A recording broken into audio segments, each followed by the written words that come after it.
My audio is very clear. Okay. Yes. Okay. So good evening, everyone. And it is 6 p.m. on Wednesday evening. As usual, this is our Ask the Expert section and HR and business section. And on Wednesdays, we bring you an expert to talk to us concerning our job and how to be secure job and even how to live fully at our workplace. And on Saturdays, we have a session where we have business experts to take us through how to run our business and even how to start our business. So this evening, we have in our midst our speaker, Daniel Oppong. Daniel will take us through what he has for us this evening. So if you're not talking, just mute yourself as we normally do. Just mute yourself. We have a chat button. You can also put all your comments in there, and we will get a chance to let you ask your question. So at this moment, we get ready. Daniel, are you ready to take us through the section this evening? Yes, I am very, very ready for this session. Okay, so then I'm very glad to be given. All right. I'm very glad to be given the opportunity to participate in this conversation with a lot of people. What prompted me to start these master classes on critical thinking and problem solving with a lot of professionals was when I identify how our thinking in the workspace goes by. Sometimes we are challenged and we don't know how to solve them, and people have a lot of challenges when it comes to solving problems and thinking deep. And for young people who are looking for better ways to involve themselves in work procedures, they're looking at how to boost their productivity, how to achieve their goals in quickest time, or to achieve good work within time, then they need to employ critical thinking and problem-solving skills. We cannot underestimate the fact that in today's world, critical thinking is very, very, very, very vital. Very, very vital. Because whatever you do, you need to apply critical thinking. If you are following my slide, I'm explaining why thinking is a very, very essential, because it is the process where we translate whatever is in our mind to the world. No matter what you're thinking, the people of the world don't understand what you're thinking. When you're given a task at work, or when you're challenged with a task at work, nobody understands what you're going through. But the process by which you put together ideas, you piece together ideas, concept, analyze, and come up with solutions is what we refer to as thinking. And one of the problems with thinking is what could go wrong. There could be a misunderstanding, there could be miscommunication, which would eventually lead to mismanagement, because when you misunderstand the whole concept, you misunderstand the whole procedure, there's a tendency for you to miscommunicate the whole processes, and then there's mismanagement because wrong choices are based on wrong premises. Now, how then do we define critical thinking? And this is a definition that I put together myself, putting into context 3 phrasal verbs that I would like us to pay attention to. Critical thinking is a self-directed process by which we take deliberate steps to think at the highest level of quality. Now, the essence of critical thinking is in the quality. Like I like to say that a lot of people think on top of their head. They'd like to say, oh, I'm of age, so I know how to go about this. But apparently, it's tend to deviate us from the depth of our thinking. And most of our thinking are very lateral. It's very much on the surface. We are not able to go deep down into thinking processes. So for you to be able to be a critical thinker, it means that you are directing yourself through a deliberate step. It means that you are intentional about the whole process so that you could produce a highest quality of thinking. Now, in the process of critical thinking, there are certain things that we need to get straight. There are basic facts. When you say that somebody thinks critically, the basic things that the person needs to know is the ability to identify the difference between claims, assertions, truth, fact, evidence, and information. Now, let's see if we can be able to identify the differences here.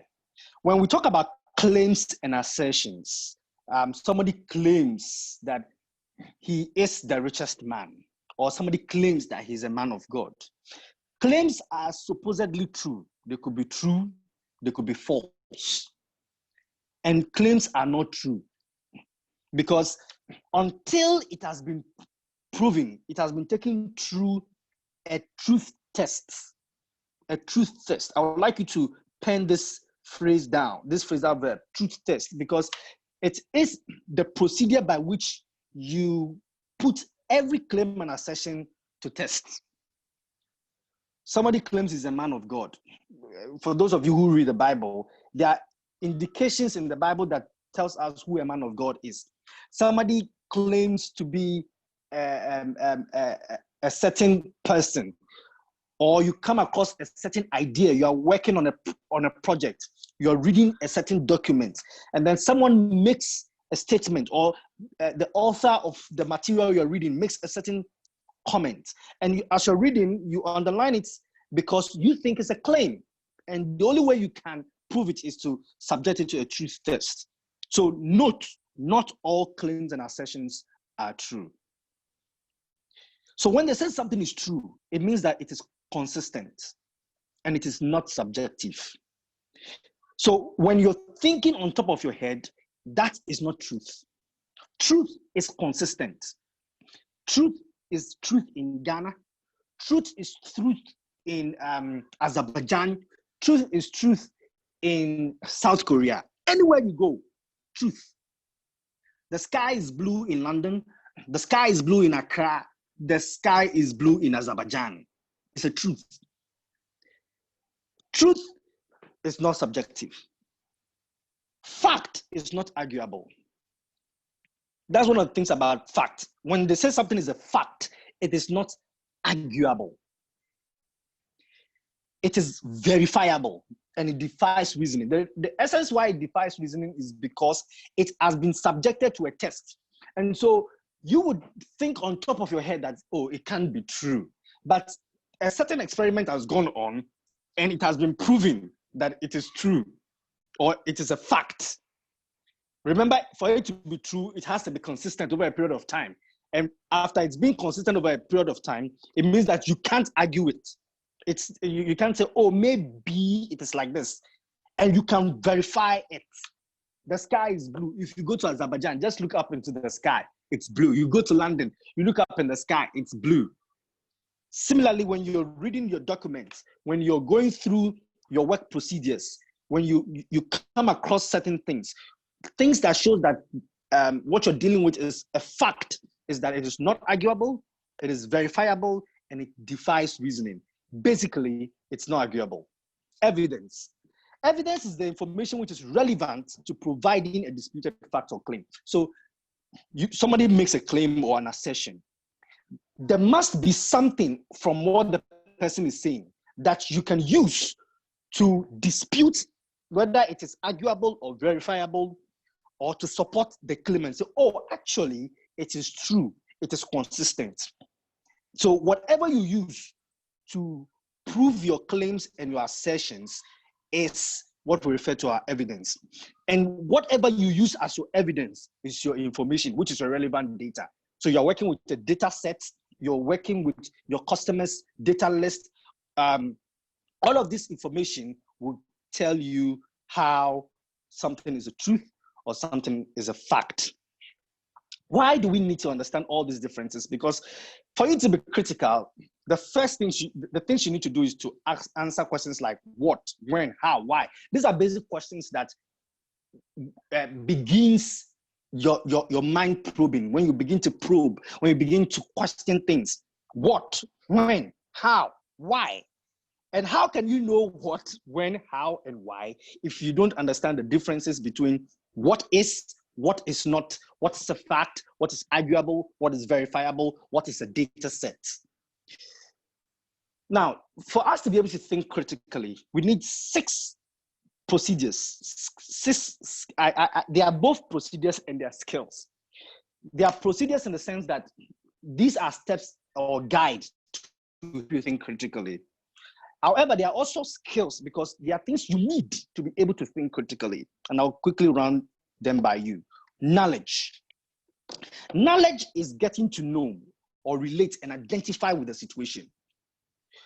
If you are dealing with an information set, you are dealing with your business operations, you are dealing with your work procedure, you must be able to have a good knowledge, a thorough knowledge of what you're dealing with. You must be able to relate with it and identify with it. And this is where I draw the line between what we do in school, where we call it chew, pour, pass, chew, pour, and pass, and what we actually do in the workspace. Because in school, you get to know the thing. That is all. We are not able to relate with the thing, and we cannot identify the thing. And it was not behind hindsight when few years ago, the National Science and Math Quiz young people traveled outside the country, and they could not identify an equipment that they have known. So for you to say that you know about something, it means that you not only have a thorough knowledge about it, you can relate to it, and you can identify with it. Now, here comes the second skill, or the second procedure, is your ability to comprehend. Now, for you to be able to comprehend the whole, an idea or a concept, there are two things that comes into place. Your ability to understand the demonstrated, to understand the stated facts and ideas. Now, when you are listening to a news, you are reading an information, you are putting together data set from your work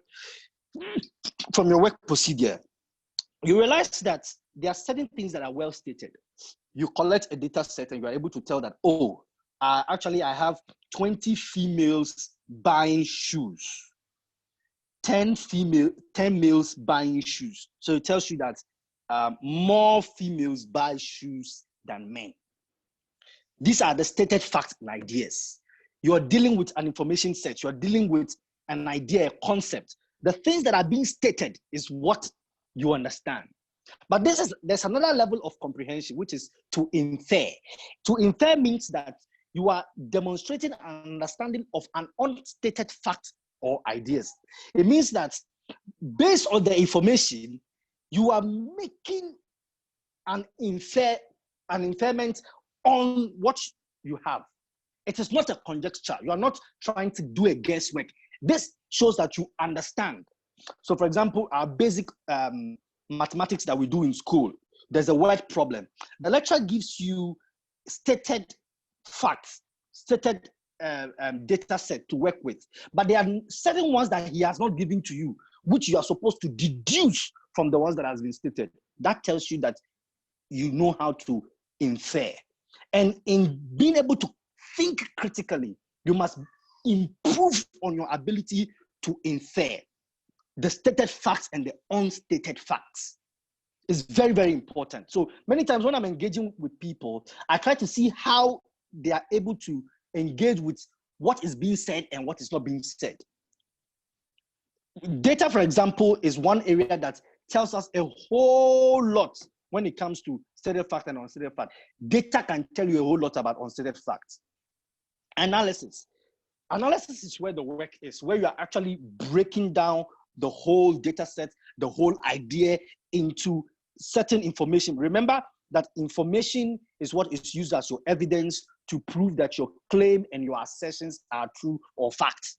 So when you have an idea and you want to dig deep into it, you must be able to understand what you're dealing with, what is not presented to you, and you must be able to piece them out into information sets.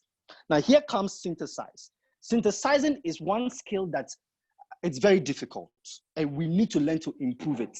Improving it is very easy because it has to do with putting together information from different contexts to produce a fact or a truth. You want to know what a fact is about a statement, about an issue, about something you're reading, about a procedure. So let me use the basic thing. There's an information about Trump. You listen to CNN. CNN is anti-Trump. You listen to Fox News. Fox News is pro-Trump. So how then can you get the information? Trump has given a State of the Nation address. How can you get the import of what Trump is saying? Because if you listen to CNN, CNN is analyzing it based on their own perspective because they are anti-Trump. Fox News is interpreting the whole news because they are pro-Trump. So how then do you deal with this information such that you can be able to get the meat and the actual thing that Trump is trying to say and the one that he didn't say that is actually making sense? It means that you must be able to improve on your ability to listen here and there and put them together and make your own informed decision. Now, a better way to improve on your synthesis skill is what we refer to as the literature review. When we do our thesis and we write our thesis in school, we do literature review. The whole essence of literature review is to synthesize your work. In other words, you are looking at what somebody has done, what somebody is saying, what another researcher has done, and then you put them together and now state what you are about to do and the limitations of what other people have done and what you're doing. That is synthesizing. Then you now evaluate. To evaluate is now when you are actually presented the whole ideas and say, okay, this one is the truth, this one is the fact, this is the unstated fact, this is what I'm using to say that this is truth. You are able to piece everything and give a good judgment. It means that for you to be able to arrive at evaluation, your knowledge base, your comprehension skills, your analytical skills, and your synthesizer skills must be at top notch. So let's zoom into problem solving. Problem solving. When we say problem solving, what are we talking about? What is a problem? Why do we need to solve problems? How do we solve problems? Now, the whole essence of being thinking critically is to enable us to be able to solve problems, because we always are deadlocked when we are solving problems. So how then do we solve problems? A problem is a challenge. It's a flaw in a system. It's a contingency, something that has happened and you need to find solutions. Now, let's zoom straight into the whole idea of solving a problem. For you to be able to solve a problem, you must be able to understand what the problem is. Solving a problem begins with problem identification. Problem identification. You must be able to identify the problem. So you are dealing with a system. You're working with in your business set. You are working in your office. You're challenged with something. That's a problem. There's a flaw in the whole process. That's a problem. So you've identified the problem. And that is why, for example, you're writing your thesis and then you are asked to explain your problem. So they say a statement of problem or a problem of statement. I'm confusing the words together. You must be able to state the problem that you're coming to deal with. You must be able to say, okay, this is the problem. Anytime a customer comes into my business, this is the challenge they have. Anytime they're trying to access this information, they have this challenge. Anytime the internet has a problem, because that is it. So now you're able to break down the whole problem and say, okay, the whole problem is because there's always internet problem at 2 p.m. And because of the internet problem, anytime there's a client coming in at 2 p.m., there's always a backlog of work to be done and our work slows down. And so that is why we always have problems with customers around the time of 2 to 5 p.m. You have been able to categorically state the problem. You're working with the whole process. You have a whole process system. This is an idea that I'm working on, which is called system thinking. System thinking is your ability to transfer whatever idea into a system. A system is a concept that is in motion. So, for example, we all know that if you want a passport, you go to the passport office. There are certain procedures you go through. That's a system. There's a system set that the oil that we are drilling. Once we generate the oil comes up. We sell it on the world market. The money comes, and then the money goes some into the budget. Some goes here. Some goes into the heritage fund. And it's a system. They've put it into place. So whether we are making sure it's working or not, it's working. That's a system. So sometimes your ability to understand an idea is when you put it into a system context. Then you can identify, oh, we start from here and we end here. And so this is where the whole challenge is. Possible solutions. Once you have identified the problem, the next step is to list out the possible solution. I work in an operational field where I deal with operations of industrial equipment. And there was a time that we were having a challenge with our workflow in a system. And then I remember I was standing with a team, and then the thing that came to bear was that each one of us were listing out possible solutions. Okay, if we want to do this way, we can do it this way, we can do it that way. And after listing out all the options, we went back and evaluated the whole options. So many times people have problems. They don't even consider the whole possible solutions. I do meet people like that. They don't consider possible solutions. Immediately there's a problem, they say, this is a problem, we are dead. That's a flaw in your critical thinking. Once there's a problem, you have identified the problem.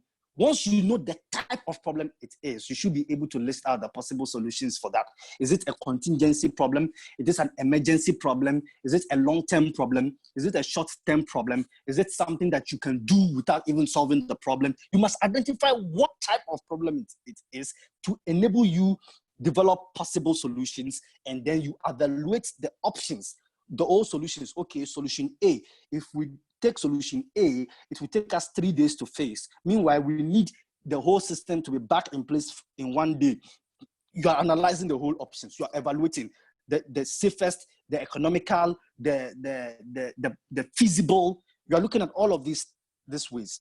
Then you select one option or probably two options. You select the best option. And after you select the best option, the next thing is to develop a standard operating procedure. Now, the essence of developing a standard operating procedure is to enable such that in the case that it happens ever again, then you can take the standard operating procedure and work with them. So in the standard operating procedure, you are listing out step-by-step guidelines on how to solve the problem. So you in your business setup, you realize that there's a challenge with the internet problem, and because there's an internet problem, there's problem with clients accessing their information, and it affects the time they spend in the banks or in your business setup. Forgive me. Now you have developed a standard operating procedure for that problem. So anytime there's a problem with the internet, anybody, if everybody is sacked from the company, if everybody leaves the business and everybody comes, a new set of people come, if they pick up the standard operating procedure, they can say, oh, anytime there's an internet problem, do A, go to B, do C, do D. And once they are able to follow that procedure, they can restore the system back into place. That is why there's a need for standard operating procedure to guide and for future references. In the area where I work in industrial operations, many times certain problems may not occur frequently. There are certain problems that I have witnessed that have happened only like once in 10 years, once in 20 years. And when these things happen, it's a great learning opportunity. We learn, we document, we put everything together, because they may repeat another 20 years, and maybe another 20 years.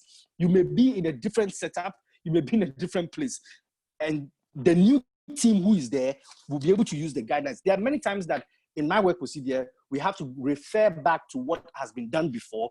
We review the whole process, and then we begin to use the standard operating procedure. The next step in problem solving is monitoring and evaluation. It's one of the things that we struggle with in our part of the world. It's very important, especially if you're going to be putting your business, your workflow, your ideas into the context of a system. Then you must be able to monitor and evaluate. So you collect data. Data collection is very, very important. No matter, even if you are selling shoes, you are selling pure water, whatever it is you're doing, you are analyzing legal system. You must be able to collect data and say, okay, anytime I do this, I'm able to get this. You put that down. It takes me this time to do this. You are putting down a data set. It guides you at the end of the day to know the productivity that you are churning out. And because of as you are collecting the data, you are monitoring it, and it's giving you an evaluation. So as you are evaluating it, then you begin to select the best option. So I will talk about evaluation in the last 5 minutes, and then we go into question and answer. So let's look at some of the tools that can help you in problem solving. In this day and age, softwares and apps are very, very essential. Softwares and apps are very essential. You need to beef up your software skills and your app skills, irrespective of the industry you find yourself, the business setup that you find yourself, the workspace that you find yourself. Softwares and apps, there are a lot of softwares and apps that are very, very essential to our workspace. Be it high-level industrial or basic shoemaking or whatever it is, legal system or administrative system. There are a lot of, I have been privy to be with a lot of people who, in their different setup, they have they have softwares that help them. I have a friend who is in the law school, and he has a whole app and a whole software on his iPad. And so whenever he's dealing with a case, he just types a certain phrase, and a whole barrage of such similar cases come up, and he's able to zoom down into the kind of situation to look at, oh, this case happened in 1992, and then it went to the Supreme Court, and this is the judgment, and now he's able to narrow his thought process. So softwares and apps help us a lot. Secondly is hardware.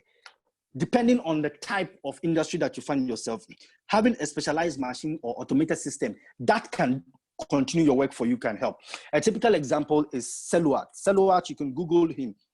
Celuart is a 3D designer in Accra here. He recently launched his the expansion of his company in Amasamai. And this guy started as an artist painting on the street, and now he's making 3D designs on a very large scale, because he realized that from just drawing, he could get certain machines, certain hardware and specialized machines that could draw the whole thing, that could cut the whole thing. So you give him a large metal plate, and he's able to cut.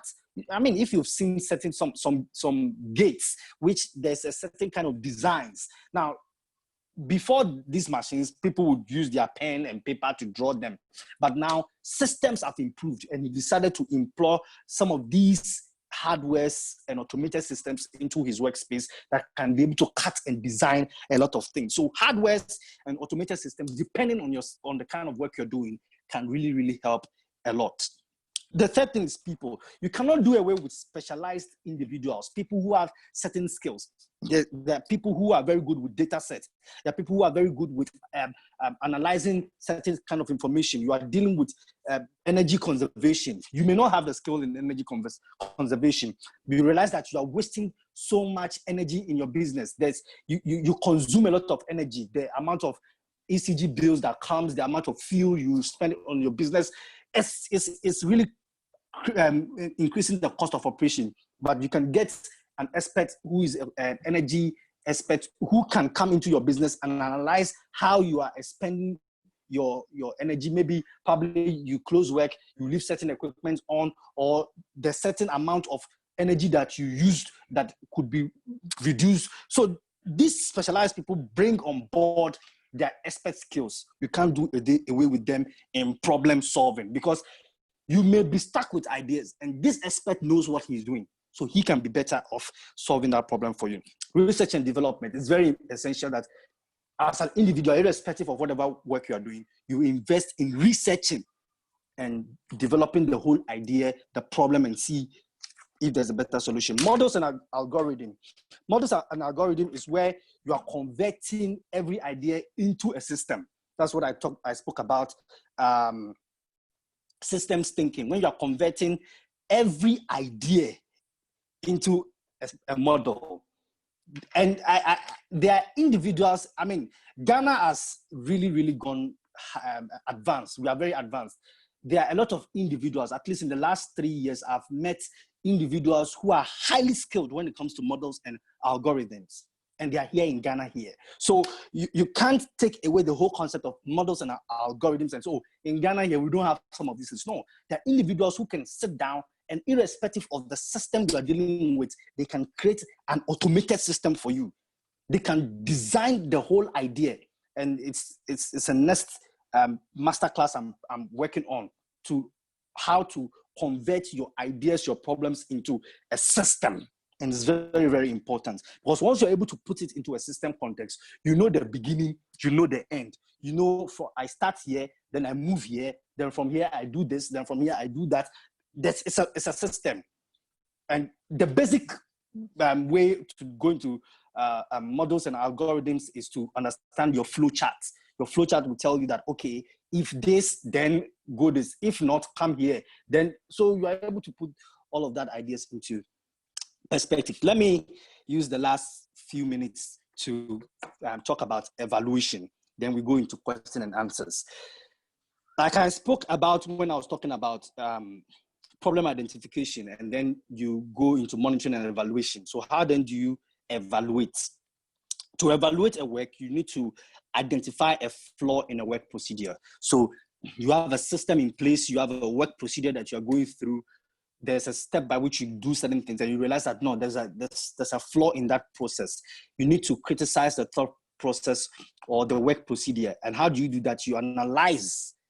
Remember how I spoke about analyzing, breaking them down into informations. And how do you do that? Because it is when you're analyzing them that you are able to identify what is claim, what is fact, what is truth. So you must be able to analyze. This is a whole system. Oh, okay, if maybe you are an auditor and you're looking at, okay, if I bring this amount here, somebody paid in this, does that accounting principle make sense? Then you go and check your accounting principle. Is there any principle that allow an individual to deposit this amount of money into this kind of account and transfer it here and there and allow? So you go into the principle, you analyze it and say, okay, actually, this is not possible. Okay, this is possible. It's a fact. It can be done. And you must analyze precision. Apart from understanding how the whole principle of the work may go, you must also analyze the precision. Precision is the time frame and the quality that is being produced in the work process. So you must be able to say, okay, it usually would take 10 minutes to get this work done. It's when this work gets done, we expect a certain quality, and then you have a certain criteria that, oh, we are expecting this level, that. And if you're not able to achieve that, then it means there's a flaw, and then you must be able to identify and analyze them. And you must be able to compare with standard procedures and information that is already available.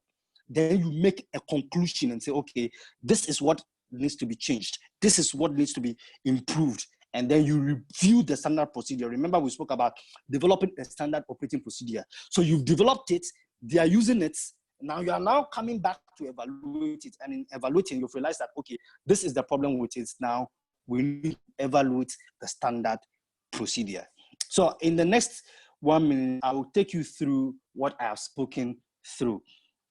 I spoke about how critical thinking is a self-directed, deliberate process by which we take intentional steps to think at the highest level. And then we try to make ourselves understand what claims and assertions are. We said claims and assertions could be something that is true, that is not exactly true, and all claims are not true. When somebody claims something, it's not true. A truth is consistent. It is not subjective to a person's thinking. True is consistent everywhere. And when we say something is a fact, it is not arguable, you can verify it. And sometimes, well, not all the time, but it defies reasoning. Some facts doesn't necessarily defy reasoning, but they are not arguable, and the key word is the fact that they're not arguable and they are verifiable. And then we know about evidence. Your evidence is your relevant data, which is your information, your relevant data, which you use to prove or dispute or to support a claim. So you want to prove whether a claim is true or a fact. You remember that you use your relevant data as your evidence to prove or disprove your claim or assertion as a truth or as a fact. And we spoke about the 6 steps that we realized that we must be able to come in with a lot of knowledge about whatever we are dealing with. We must be able to relate with it and identify it. Then we must begin to think critically by applying our comprehension skills to understand what is being stated and to understand what is not being stated. and then to then apply the knowledge that we have about what is happening to solve this problem in a different context. And then we talk about analyzing how we need to break down our information into different parts and how we can learn to synthesize, how we can gather information from a different source to make an informed decision. In fact, to synthesize is a very important thing. Anytime I'm having a conversation or I'm discussing a social issue with someone, one of the key things I'm looking out for is the person's ability to synthesize, how they can gather information from varied sources to make their own informed choices. And remember that to evaluate means that you are making your own choice, your own decision, informed decision. And we spoke about problem solving, that the procedure for problem solving is to identify the problem, list the possible solution, evaluate the option, select a better option, develop a standard operating procedure, and then you evaluate them. Thank you very much for joining my conversation. I'll be ready to listen to your questions. Oh, Daniel, thank you so much for this wonderful presentation. And I think this we learned so much. And I think my audience are ready to ask their questions. So please, if you are online now, since we don't have much time I'm going to unmute all of you. So if you have any question, you can ask your question. If you don't have any question, you can still go ahead and mute yourself. But then I have a few questions for you. So, I mean, you're taking us through how to think critically. But the question is, I mean, before I get to know all these points, how do I build my critical thinking ability practically? I mean, as a young person, I have the opportunity to go through all the systems. I mean, how do I build it before I even get to a workplace to be able to implement all these things that you've actually told us here? Okay. I was going to show you my slide. Now, the procedure that I gave you, I spoke about when we spoke about the ability to identify claims, assertion, truth, facts, and evidence. These are not things that you do at once. They become your lifestyle. So I deliberately started doing them. So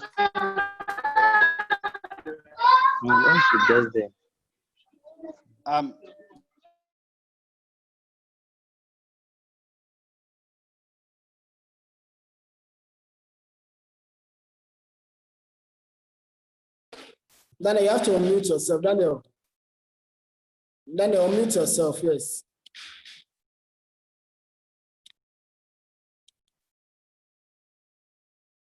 Yeah, Daniel, unmute yourself. I have muted myself. Can you all hear me? Yeah, Daniel, we can hear you, yes. Okay. So I was speaking about how making it our lifestyle, that the whole concept of claim, assertion, truth, they are not far-fetched ideas. These are deliberate things that I decided to do for myself. I decided that from henceforth, I want to learn how to identify claims, assertions, truth, facts. So when you are listening to people, when you are reading, when you are dealing with a process, then you begin to ask yourself, is this person, what they are saying, is it a claim? Is it an assertion? If it is a claim or an assertion, you pick on what they are saying. Can I use this to prove that what they are saying is a truth or is a fact? And these are everyday lifestyle. So as a young person that you want to develop your critical thinking skills, you don't wait till there's a problem and then you are trying to apply critical thinking. Is not a cap that you put on when you want to think critically. No, it's that, like I made in my definition, it is a self-directed process. The key word there is process. So you don't arrive at critical thinking in a day and you don't perfect it in a day. You have to keep doing it over a period of time for you to now you go through the whole process. You can identify a claim, an assertion, you can prove a truth or a fact without necessarily looking at any specialized guideline, because now your brain has been taught how to think that way. I get it. I think it's well understood now. I think it's well noted. So please, if you have any question, you can raise your hand and I'll call you, then you speak. you can also write your comment. I mean, if you want to ask a question, you can write at the chat button, and I will call you. Then you ask your question.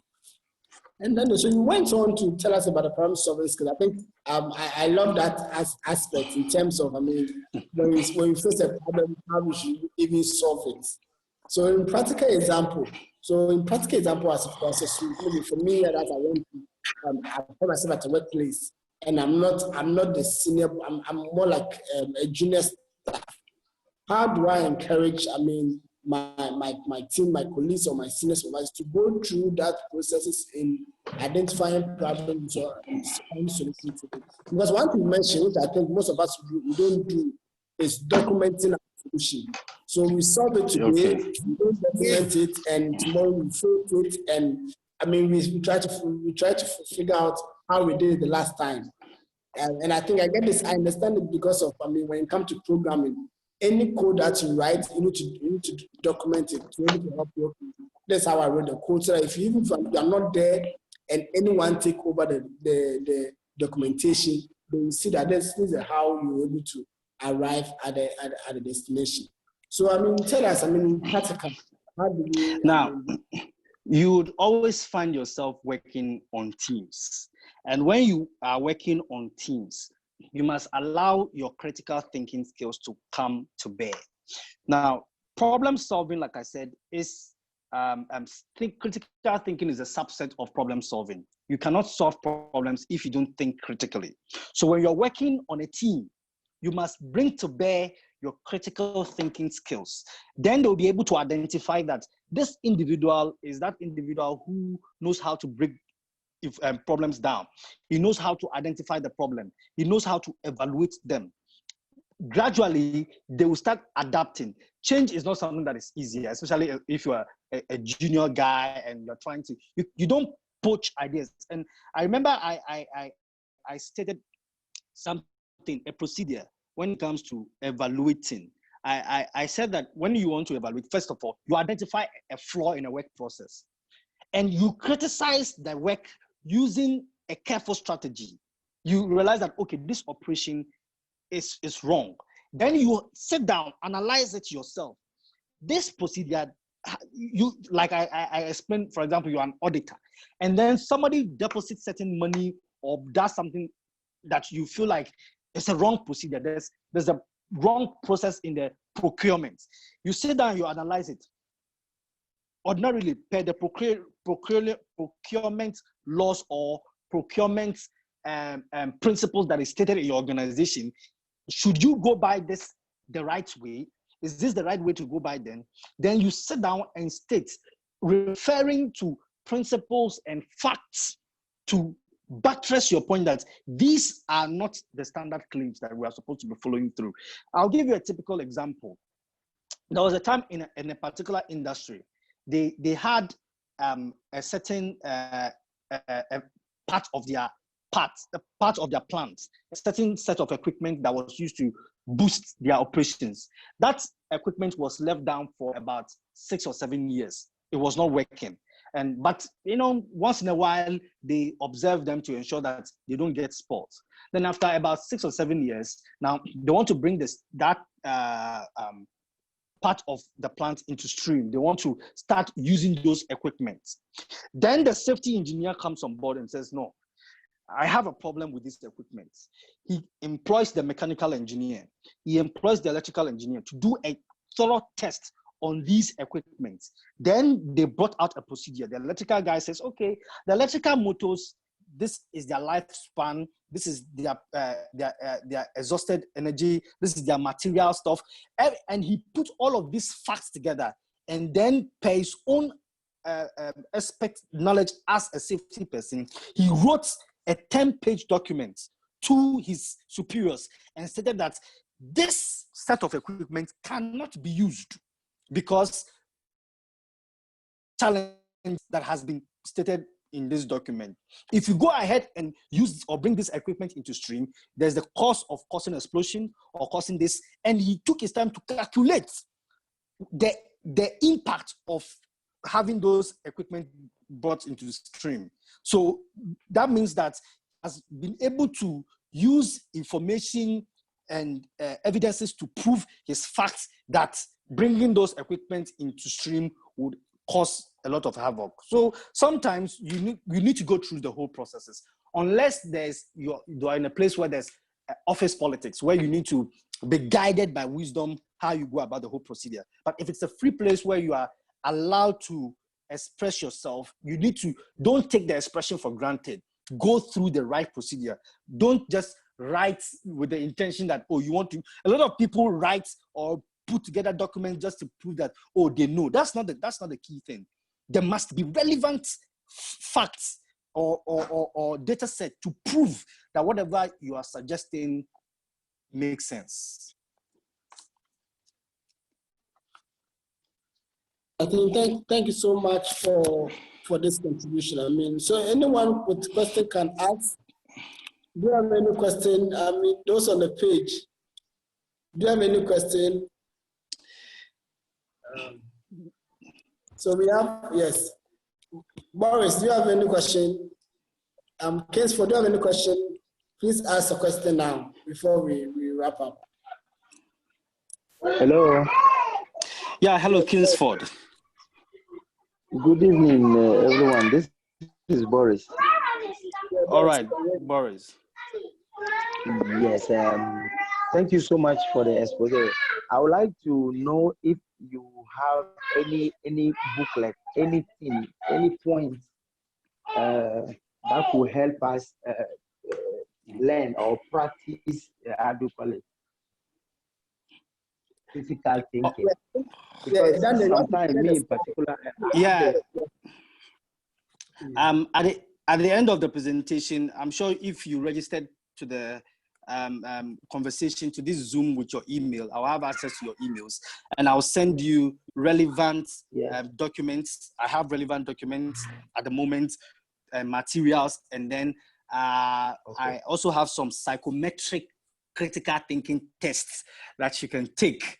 I'm working on putting the psychometric critical thinking test online so that you can take them and I can score you to I'm working on it on Telegram. Telegram is a messaging app just like WhatsApp, and it allows us to be able to give tests to people. So I'm working on them, but I will send the documents once I have your emails to you so that you can read them and That'd be great.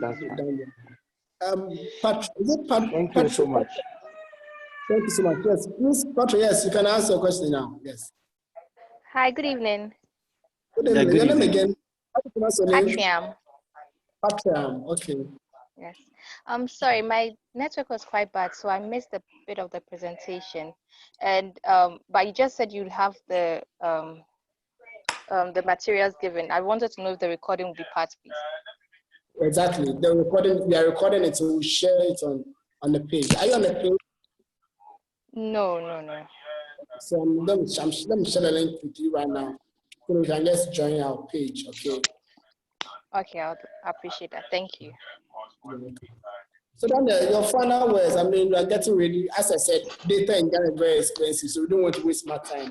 So then your final words, we close the section. Now, my final words is that all these critical thinking and problem solving skills are a lifestyle that we need to employ. It's not a cap that we put on once we want to solve a problem. It's a lifestyle. You must be deliberate, as my definition for critical thinking is. You must be deliberate. When you begin the process, let me be Ghanaian for a minute. When you begin the process, people will tell you that there is something wrong with the way you think. People will have a problem with the way you think because I will tell you that the average Ghanaian thinks laterally. His thinking doesn't go deep. Now, a very typical way to know this is listen to your news every day. And you realize that once there is a vocabulary that comes up during that week, you realize that for the whole week, that vocabulary becomes what we are using.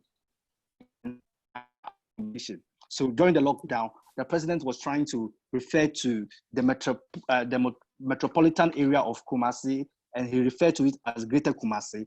And for almost 2 weeks, on the lips of everybody is Greater Kumasi, what is Greater Kumasi, almost as if something they've not heard before.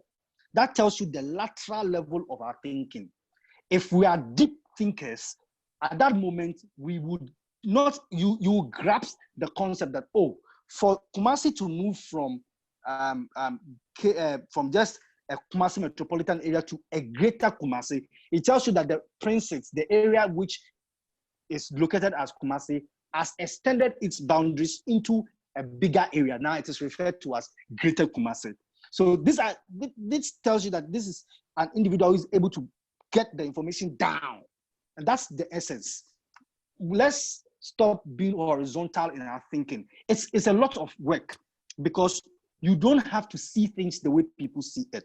You have to have a different eyeball to seeing things. And like I told you, when you start to think this way, naturally, people will have to question the way you think. When I started being deliberate about this some years ago, I was deliberate about this in 2013, 2014. That's when I started being deliberate about the way I think. It was a very tough time, but over a period of time, when I'm working with teams, they now get to understand. I was working with someone this week, and then there was a data set I was looking at, and then the guy saw the data and was like, oh, why didn't you record this? And I said, wait, I didn't record this. And one guy was like, why are you probing too much? And one guy was like, I like the way this guy thinks. Unless you understand the way this guy thinks, you always think that he has a problem with you. But he has a reason why he's asking the question. So you must, when you keep thinking in a certain way, people will begin to shift their minds to understand that, oh, this way this man thinks makes sense. And make sure that your thinking process results in good result. It shouldn't just be you throwing tantrums or picking at people. That's not critical thinking. You are just having a critical mindset or critical spirit. It's so different from being critical in your thinking. Being critical in your thinking means you can go deep in the thought process. But being critical in your mind or being critical in your spirit it's just picking at people, and that should be avoided. These are my key words that I'd like to leave with you. Make sure that these whole procedures are parts of your daily lifestyle. Thank you so much, and I think you've actually taken us through. We would love to have the slides, and also we would love to have all the notes that you said, so that we can able to, make it as a lifestyle, as you've stated. Thank you for joining us, and also thank you for everyone on the call. So before we leave this call, I want everyone to, on your microphone, and let's say bye-bye to ourselves before we leave the call. So if you're on, please just unmute yourself, and let's say bye-bye. I want to hear your voice before we leave. So bye-bye now. Bye-bye. Bye-bye. Okay. Thank you so much. Bye-bye. Bye. Thank you so much.